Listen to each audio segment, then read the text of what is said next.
Hi, I'm Micah Halpern. Thank you for joining me today as I do some thinking out loud.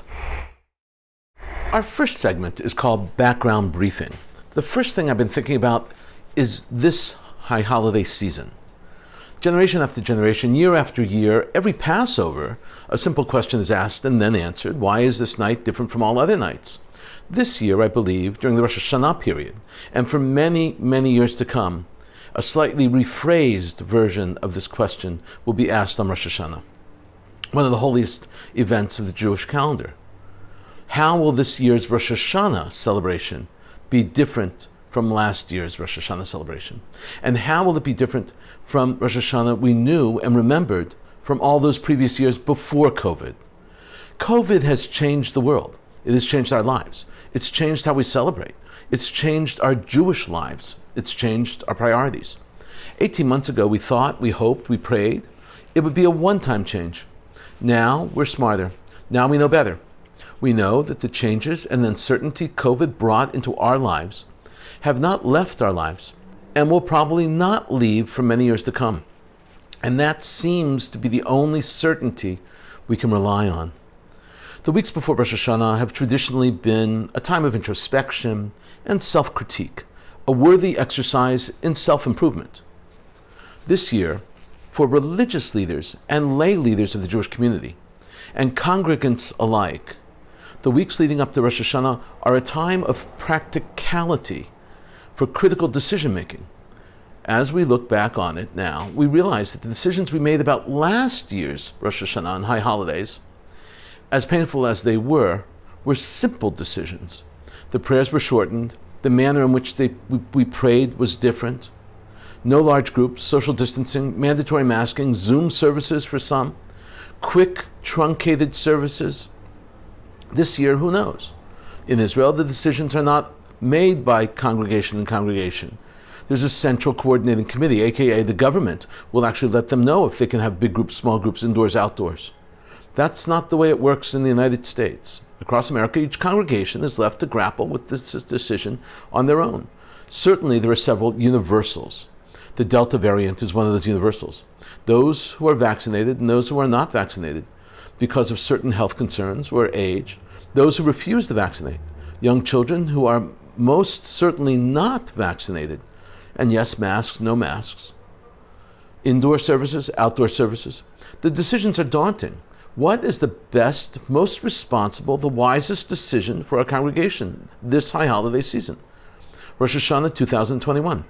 Traditionally, the high holiday sees the largest number of people in synagogues, temples, ad hoc services, shtibels of the year. Regulars that attend services, and then, of course, the twice-a-year Jews attend services. And since the scaled-down minimalist Rosh Hashanah of last year, every one of them has been looking forward to this year, when we would be back to normal, or so we thought. No congregation wants to lose that special once-a-year experience, but this year as well, no congregation wants to be labeled the dreaded super spreader event. Advice is coming from multiple sources, and often the advice is contradictory. It's coming not just from the national leadership of the various branches of Judaism and the medical committees of each congregation. It's also coming from the offices of the state governors. And they just might ultimately be the final word on how congregations worship this Rosh Hashanah. Non-Orthodox Jewish communities have an added challenge. They need to wean their parishioners off the comfort of their Zoom services, where you can relax in the comfort of your home and sing as loudly as you want. They need to convince them that in-person prayer is preferable. Or is it this year? Is it preferable? Maybe that should be pushed off till next year. Time is running out. Decisions must be made, congregation by congregation, state by state. Hopefully, they will be the right decisions. This Rosh Hashanah will not be the Rosh Hashanah we so fondly remembered from years past, but neither will it be the Rosh Hashanah of last year. We are living in an age of new normals. COVID has seen to that. There is one tradition that has not changed, and that is our traditional high holiday greeting. And so I wish to you and everyone a happy and healthy new year. Shana Tova Umetuka. I've also been thinking about Iran as I often do, and about Iran's friends. When it comes to international affairs, the world is a very multifaceted place indeed, with glaring disparate values and polar opposites, priorities that are very different, and visions that are different also. Here is an example. The butcher of Tehran, Ibrahim Raisi, has been sworn in as president of Iran. The Western world knew he was going to be elected, and he was. He knew he would be inaugurated, and he was. And what an inauguration it was. 115 officials from 73 countries were in attendance. There were 10 presidents, 11 foreign ministers, 10 other ministers, 20 speakers of parliament, 10 presidential and vice presidential envoys of presidents and vice presidents, and a slew of representatives from other parliaments. The media was fed these numbers by a proud representative of the Iranian government, none other than Saeed Nezim al-Din Mousavi, spokesperson of the Iranian parliament.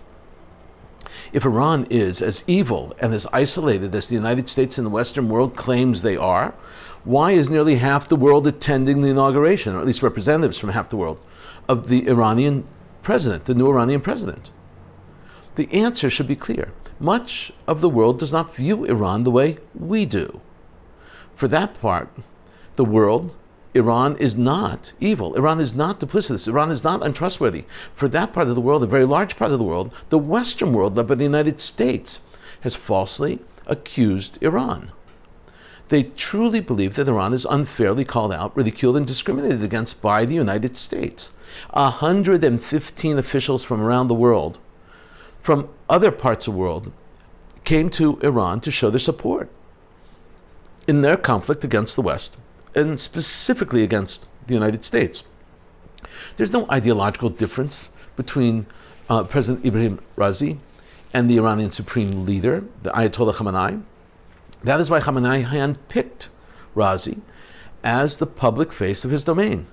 The supreme leader is the epitome of anti-Western religious leadership, while the new president is the epitome of anti-Western diplomatic leadership. Raisi's oath of office was broadcast live on Iranian state television. This is the oath he swore to uphold. And I'm quoting, "In the presence of the Holy Quran and before the nation, I swear to the omnipotent God to safeguard the official religion of the country of the Islamic Republic as well as the country's constitution." And this is what he added. "The Iranian people expect the new government to improve their livelihoods. All illegal U.S. sanctions against the Iranian nation must be lifted. The new government will work to improve the economy to resolve the nation's problems," unquote. On the surface, that sounds very presidential. It sounds like an agenda for a man who cares about the country he is now tasked with leading. Raisi, however, made the pledge to improve the lives of Iranians, but he can achieve that goal in a very difficult way. How is he going to do it? With such anti-Western approach to diplomacy, how is that going to happen? An attitude that is upfront and center and clearly elucidated in his first comments as president. The situation in Iran has become dire, for the average Iranian at least. The Iranians are convinced that their leadership spends more time on religious issues and foreign issues than on fixing the problems they face. Problems like not having enough fresh water. And looking at it from the point of view of the West, they are absolutely correct. Raisi, he appointed Hussein Amir-Dohalian as his foreign minister. The two are in perfect step.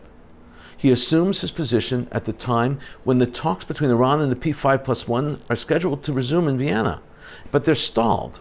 If he wanted to, he could get those talks moving again. He has the perfect opportunity to set it up, grab the proverbial bull by the horns, and improve the lives of Iranians by engaging in talks that would lift the U.S.-led sanctions against his country. But that will not happen. He won't do it. He can't make himself do it. And his bosses do not want him to do it. Instead, Iranian media is reporting that the Supreme National Security Council, which directly is connected to the supreme leader, the Ayatollah Khamenei, will take the lead in the talks in Vienna. As Westerners, we know that sadly, if and when that happens, an agreement will never be reached. Large parts of the rest of the world know that. Gladly, if and when that happens, An agreement will never be reached. Coming up next, points of view. First up is an editorial from the Jerusalem Post. It was published online August 16th, 2021. Remember, an editorial is unauthored, at least unnamed, and it's the point of view of the editorial board. This one is entitled The Warning from the Taliban editorial, subtitled One of the Obvious Messages of the Fall of Kabul, the Afghan capital, is a vacuum created in the Middle East and elsewhere is not filled by moderate elements despite hopes and good intentions. This is how the editorial begins. The takeover by Taliban forces of Afghanistan this week, 20 years after the U.S. entered the country, with the intention of eradicating jihadist terrorism there, is sending shockwaves around the world, including Israel and the Middle East. One of the obvious messages of the fall of Kabul, the Afghan capital, is that a vacuum created in the Middle East and elsewhere is not filled by moderate elements despite the hopes and intentions of the U.S. and Western powers. The swift and unilateral withdrawal of U.S. forces from Afghanistan was doomed to fail from the point of view of the non-jihadi moderate forces. The only group large enough and organized enough to take over was the Taliban. So it should come as no surprise that that is exactly what happened. The Afghan forces, trained at great expense by the U.S., failed to even put up a fight, and Afghanistan's president, Ashraf Ghani, fled to safety, leaving behind a people whose fate is anything but safe. Now the editorial board explains that Israel has twice unilaterally withdrawn from areas, once from Lebanon and once from Gaza. They have experience, and it never goes as planned. The Jerusalem Post editorial continues. Israel twice carried out unilateral military withdrawals from territory it controlled, first from Lebanon in 2000, then from Gaza in 2005. In both cases, the results were not what Israel had hoped for. The pullbacks created a vacuum which was filled by terrorist organizations, Hezbollah on Israel's northern border and Hamas on the southern border. Today, these terrorist groups operate what are in effect armies. The editorial concludes with a quote from one of my friends and a retired and very thoughtful Israeli diplomat. The quote is, as former Israeli diplomat Arthur Lenk tweeted this week, the U.S. is our closest ally, and they have been there for Israel time and again over the years. But the horrific events of Afghanistan must be hard, scary lesson about changing interest in cold, hard calculations. Dangerously, in 2021, self-reliance is more important than ever. This is an important lesson. In the end, Israel can only rely on itself. This editorial, by the way, is on target and correct. Self-reliance should and must become a new goal for Israel. Next up is a column from the Jerusalem Post also. And it's like the editorial, it was published on August 16th, 2021. It's entitled, We Can No Longer Ignore Anti-Zionist Jews, opinion. Subtitled, Young anti-Zionist Jews have a straightforward question. Why can't we have Judaism without Zionism? The author of this piece is Elchanan Pupko.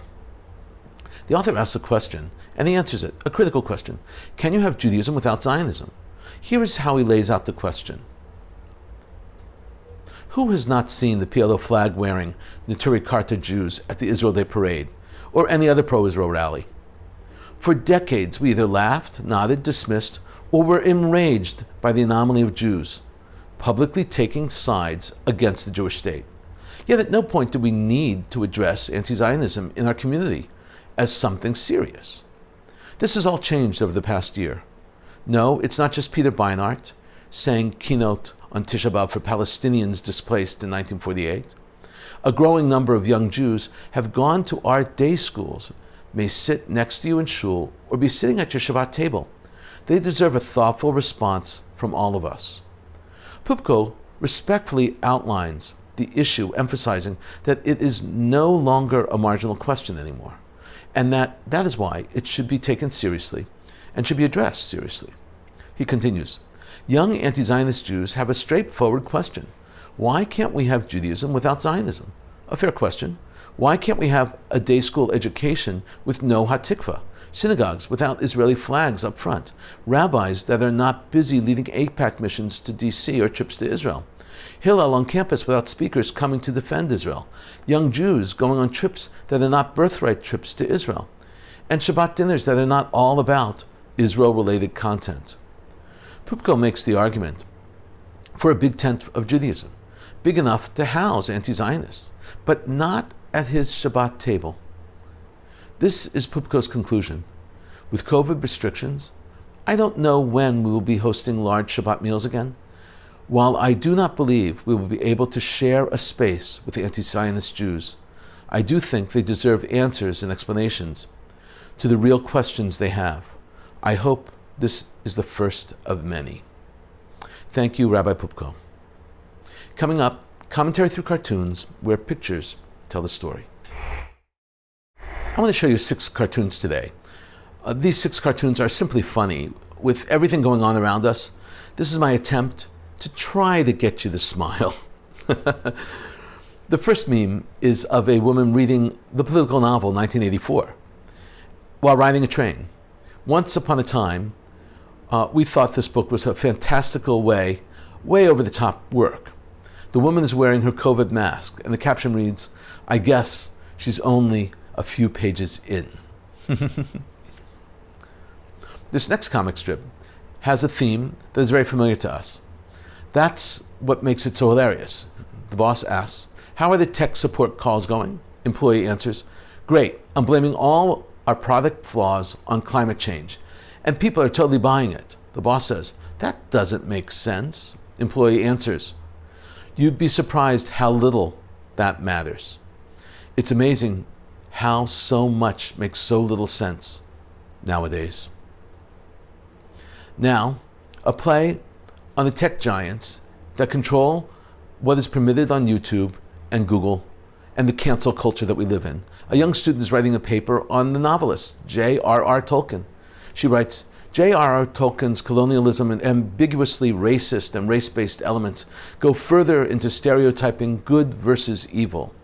In the next panel, we see a young man reading on his electric device. He hits the button and says, "Blocked." The young man just canceled. This next picture is of a hippie polygamist and his 13 wives. The question is, how does a hippie polygamist count his wives? 1 Mississippi, 2 Mississippi, 3 Mississippi. That's funny. For all of those of you who love coffee, black coffee, we see a 4-ounce cup of black coffee, and underneath the cup, the caption reads, "Hello darkness, my old friend." This is the opening line, of course, of Simon & Garfunkel's classic works, The Sounds of Silence. Here, the pick-me-up is the cup of coffee. This last meme is a picture of a price tag on garlic in the vegetable department in the grocery store. The price tag reads a whopping $4.99 a pound. When you look more closely, you notice that it's organic garlic. A marketing genius in the store labeled the overpriced garlic vampire repellent. That's funny. In a moment, more of my own perspective and a few predictions. History is made in many ways. The first Israeli child to be born in Dubai is history. Ilan Stolman, the head of Israel's diplomatic mission in Dubai, and his wife Jackie are proud parents of a newborn baby girl born in Dubai. The baby is named Maya, and born in Dubai's Medic Clinic Hospital, is their 5th child, giving the birth another reason to enter history. Maya was actually born on the 1st anniversary of the signing of the Abraham Accords between Israel and the United Arab Emirates. The proud Papa, Stolman, marked the occasion by saying, "Maya is the first Israeli citizen to be born on Dubai soil. We were especially delighted by the symbolic timing of her birth." He continued, "There are many new Israeli-owned businesses here, and now we have an Israeli baby born to a diplomat. When we issue her passport here in Dubai, we will doubly be excited because it will be the first Israeli passport issued here." Many locals came to congratulate Stolman. Even the chief of police came to say Mazal Tov. Foreign Minister Yair Lapid sent his congratulations over Twitter, tweeting, "Maya is the first Israeli baby born in Dubai. Congratulations to Ilan Stulman, head of the mission, and his wife Jackie. The entire ministry is raising their glasses in a toast. L'chaim, and indeed Mazel Tov." Bees are not just a source of honey. Bees are, more importantly, an essential part of the ecosystem. And the bee population is becoming rare. Without bees, the ecosystem will break down. That's hard to imagine, but it is absolutely true. So we have to be kind to our bees. And bees are becoming a rare phenomenon. So bees are now at risk because of very aggressive farming methods and because they're being poisoned by pesticides. An Israeli startup named Bee Wise, I love the pun, Bee Wise, is helping save bees and save the world. They are using a robot. The robot makes hives, stacks the honeycombs using robot arms, and inspects the honeycombs for disease and pesticides. It also issues real-time reports on anything that be determined to be threatening to the bee colonies. This robot can house 24 colonies. That's about 2 million bees. It's about the size of a cargo container. The developers of Bee Wise hope to have 100 of these systems operating in place in the United States and in Israel soon. Every tourist to Israel and every person living in Israel dreams of finding a valuable piece of history while walking or digging through the country's many excavation sites. Of course, the likelihood of discovering a major find is next to nil. Bones, burnt wood, broken shards of pottery are often unearthed.